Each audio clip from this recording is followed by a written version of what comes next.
Thanks very much to Mungin, and of course quite a story unraveling there at the Reserve Bank, but congratulations to Mr. Minele. In other news, the global recession is driving the next wave of refinery rationalization in Africa. Speaking at the Petrotex conference in Midrand, Johannesburg, Den Marogane, Vice President of Operations at PetroSA, said rationalization of the oil industry in sub-Saharan Africa will take place over the next 5 to 10 years. This region's crude refining landscape is dominated by small and unsustainable plants.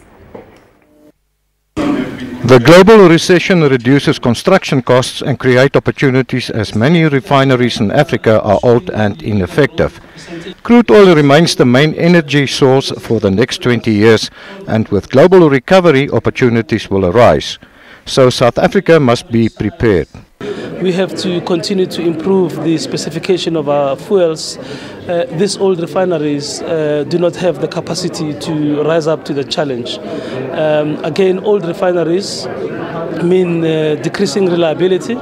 So when we have a backdrop of high demand and very low supply, this actually means that your energy security is very challenged. So South African refineries are needing a lot of injection, and this can only be done through construction of another big refinery that will meet both the environmental requirements.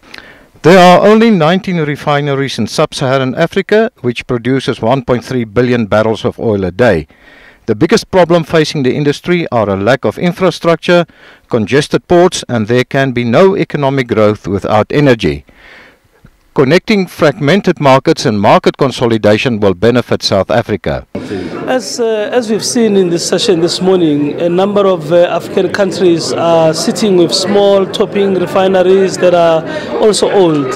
Against this backdrop, it will mean that unless there's investments in those areas, we're going to see a need for product placement from outside those countries. Our refinery, as we envisage, will provide that capacity in the initial stages of its operation until we can place all our products within the South African market.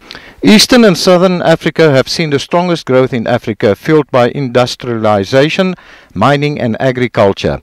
South Africa and Nigeria have also experienced a growing vehicle fleet. On top of that, Africa supplies 25% of the United States crude demand and 32% of China's. Andre Skeepers, Business News, Midrand.